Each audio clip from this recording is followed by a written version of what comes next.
On est à la frontière avec la Birmanie. Là je dois prendre un de ces petits bateaux là.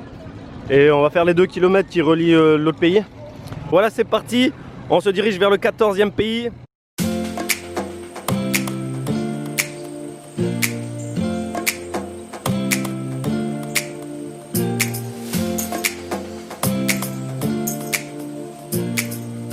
Birmanie, droit devant. Ça y est, on est en Birmanie. L'immigration est juste là. On va faire à peu près 700 km ici, monter à hauteur de Bangkok et après on revient en Thaïlande.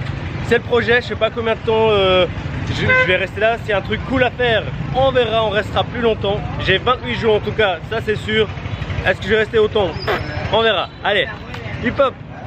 Et voilà, je suis arrivé à l'hôtel et le pays il t'accueille comme il faut. J'ai fait 50 mètres de plat avant de commencer la montagne. Oh mon dieu. Tu sens que ça va être jouissif la Birmanie. On m'a dit, hein, les routes en Birmanie, il faut que tu restes sur la route principale, autrement c'est catastrophique. On va quand même sortir un peu des sentiers battus, mais on va faire une ou deux expériences, pas plus si ça craint vraiment. Et on roule à droite. Et moi ça fait bientôt 2000 kills que je roule comme les Anglais. Franchement, j'étais pas à l'aise de retourner à droite quoi, c'est fou. Et je crois en Birmanie il y a un truc trop bizarre. Il y a une demi-heure de décalage horaire. C'est quoi ça? Une demi-heure par rapport à la Thaïlande, c'est pas une heure pleine? J'ai pas compris. Je vais me renseigner. J'ai envie de comprendre c'est quoi cette demi-heure.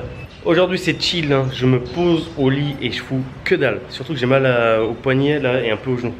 J'ai mangé un truc d'herbe là, ce machin là, ça m'a déglingué. J'ai commencé à avoir des faiblesses au bras. Et m'a dit tu vas avoir envie de dormir quand tu vas manger ça. Je sais pas si c'est de la drogue ou un truc dans le genre, mais je suis explosé.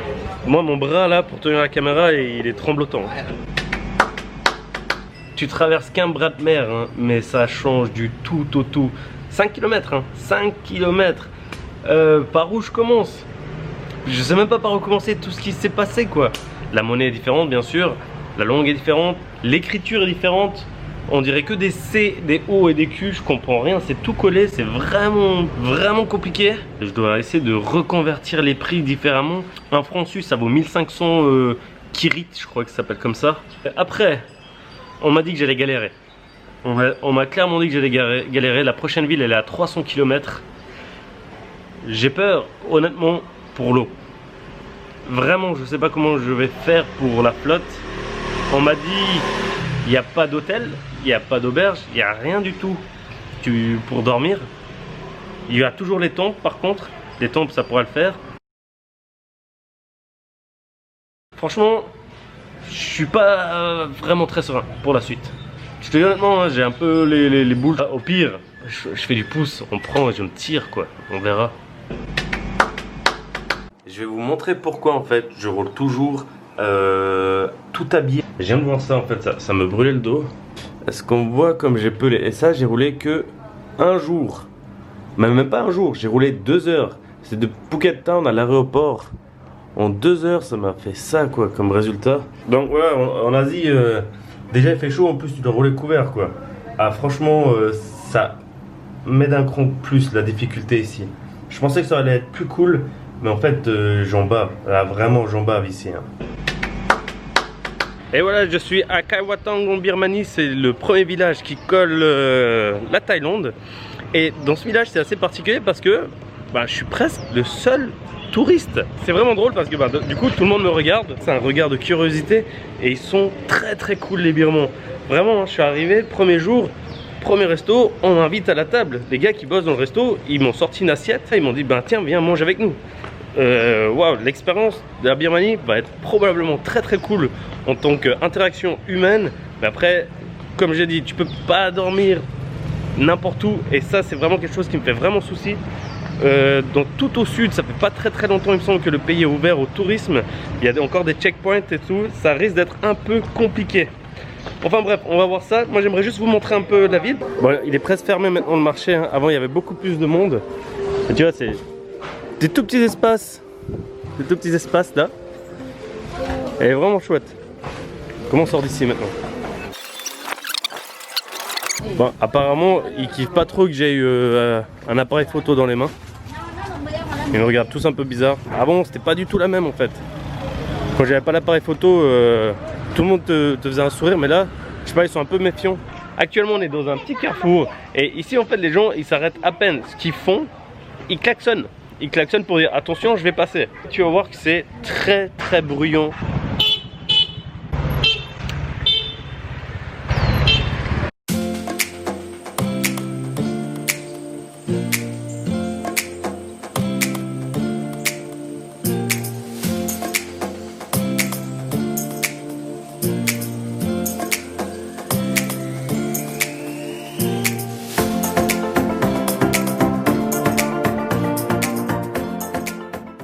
On est dans ma super chambre en Birmanie qui fait 3 mètres carrés. Et en bas de la fenêtre, t'as des crapauds. T'as des crapauds qui sont en train de faire ce bruit. Maintenant, ça fait 3 heures. Ça fait 3 heures qu'ils sont en train de faire. Ils sont infinis. Ils s'arrêtent pas. Franchement, c'est extrêmement pénible. Je sais pas comment je vais dormir. Demain, en plus, je dois me lever super tôt. Oh. Je vais aller les pêcher. Je sais où ils sont en plus, hein. Je les ai vus, ils sont dans une petite crevasse. J'allais les pêcher.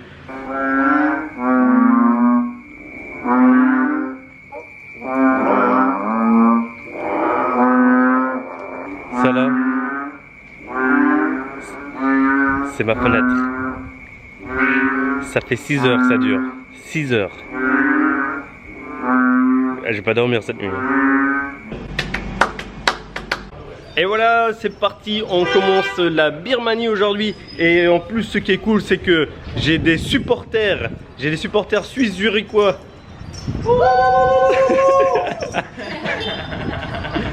Donne-moi un O, donne-moi un K, donne-moi un A, donne-moi un N. Voilà, donc c'est parti, on commence la Birmanie aujourd'hui. Et on va voir ce que ça donne parce que je suis vraiment pas serein. Allez, go départ.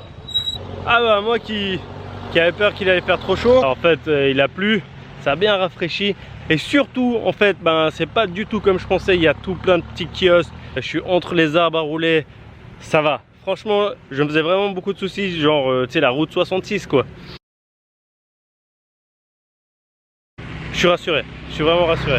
Et il y a beaucoup de circulation aussi, mine de rien. D'ailleurs, peut-être un peu trop. Ils font tout le temps un truc là chelou. C'est que ils klaxonnent tout le temps, quoi, en fait. Mais ils klaxonnent pas pour te dire hey, salut, bravo. Ils klaxonnent pour dire on est là, fais attention, tu vois. Mais il peut y avoir personne. La grosse route, ils vont klaxonner. Et c'est vraiment pénible en fait. Et là, tu te rends compte que, bah en fait, t'es vachement dans tes pensées. Et je suis très souvent à réfléchir. Et je suis pas dans le moment présent en fait. J'oublie de regarder le décor. Et c'est dommage. Et ça, c'est quand même un joli pic de rappel. Dire hey, fais quand même quelque chose d'unique, profite d'être là dans tes pensées. Tu peux être le soir dans la tente, posé dans ton lit, mais pendant que tu es en train de voyager, bah, regarde le décor quoi. Parce que mine de rien, enfin pas mine de rien, c'est très beau.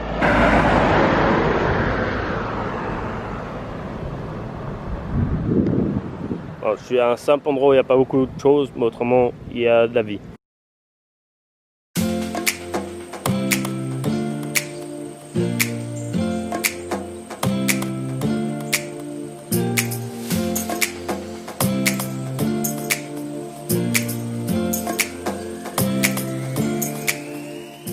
Les habitants en fait de toute la région, ils vivent de ce fruit séché là, je sais pas c'est lequel. C'est ce fruit, il est grand comme ça, mais je sais pas ce que c'est. Ils m'ont dit c'est du kossi, mais les gens ils parlent pas anglais ici.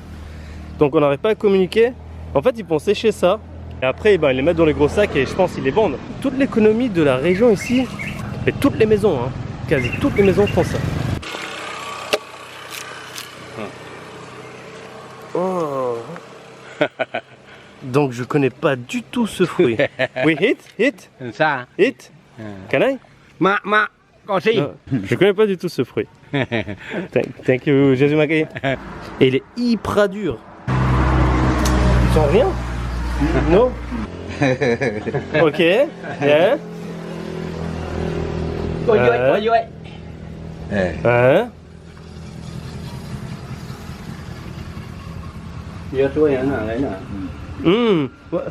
What is it that? Je pense que c'est un désinfectant. Ok. Je sais pas du tout ce que c'est. Good? Ah, c'est pour les dents. C'est pour les dents, hein. C'est pour le brosser. Ah, alors c'est du dentifrice.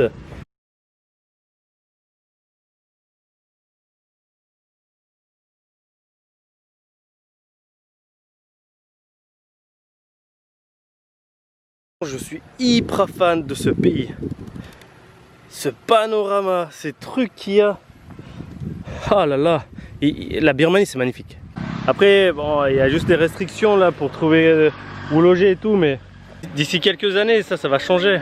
Bah, je suis trop content de... Je sais pas si je suis un des pionniers à venir ici dans le sud, tu vois, parce qu'il y a pas grand chose à faire. Il n'y a pas grand chose à faire parce que c'est pas du tout touristique, mais c'est d'une beauté de fou. Après, tu comprends aussi que c'est pas touristique parce que le prochain... Ah, l'écran est sale. La prochaine ville, elle est à 300 km. Mais entre deux, là, moi, je me régale. Les routes, elles sont tout à fait roulables, il n'y a pas de souci. Faudra juste que je trouve où dormir. Mais autrement, c'est... Écoute, t'as pas un bruit. C'est fou. Je me suis fait un pote, sauf que lui, lui il est à moto, c'est plus facile. Et il me suit depuis un moment, et il me parle, mais on parle pas anglais en fait. Mais en tout cas, il est super sympa. J'ai trouvé un endroit pour dormir. Ça a été la galère, c'est ce que je pensais qu'il allait arriver. Les gens, ils ont trop peur. Ils ont trop peur de t'héberger en fait. Faut vraiment que j'arrive à atteindre des endroits où il y a des auberges ou des hôtels pour les touristes. Et ils ont tous peur, ils me disent non, non, non. Là, je suis caché au milieu de la forêt. Et franchement, c'est chaud. La Birmanie, vraiment là, j'ai galéré pendant un bon moment pour réussir à trouver un endroit où dormir. Il faut absolument qu'il y ait des gens ou de la vie à côté. Autrement, moi, je dors pas. Tu vois, il peut y avoir des animaux dangereux, des trucs comme ça. Si je suis en sécurité, je me sens pas bien. Je ne peux pas dormir. Voilà. Bon, je fais pas plus de lumière que ça parce que faut pas que je me fasse attraper non plus. Autrement il peut y avoir des problèmes, c'est ça le truc. Qu'est-ce qui s'est passé hier soir? J'ai galéré pour trouver un endroit où dormir. J'ai demandé à tout plein de personnes. Ils me disaient non, non, non. Parce qu'en fait ils ont peur. Ils ont peur de l'État parce que t'as pas le droit de dormir chez les gens. À la 5e ou 6e personne que j'ai demandé, elle m'a fait attends, je t'amène à un endroit. En fait il y a 3 petites habitations planquées au milieu de la jungle là. Et ils m'ont mis contre une sorte de mur. Je suis vraiment invisible. Parce que c'est illégal en fait de pouvoir dormir. Ici t'as pas le droit au camping, t'as pas le droit de dormir chez les gens. C'était vraiment compliqué, il pleuvait, je commençais à trembler de faim. J'étais fatigué, j'avais fait presque 100 kills. Ouais, c'était dur. Là aujourd'hui j'ai 113 km à faire. J'aimerais arriver au prochain village où je crois que je pourrais dormir. Je vais pas filmer les gens, je vais pas filmer le lieu où je dors. Parce que on sait jamais où, si ils arrivent à voir où je dors, l'État, ils peuvent avoir des problèmes. Et ça c'est fou quoi, c'est fou, c'est la première fois que je fais un truc illégal et qui est de dormir quoi, dormir à un endroit, c'est incroyable, c'est incroyable. Bon allez, je me prépare parce que aujourd'hui beaucoup de route. Allez c'est parti.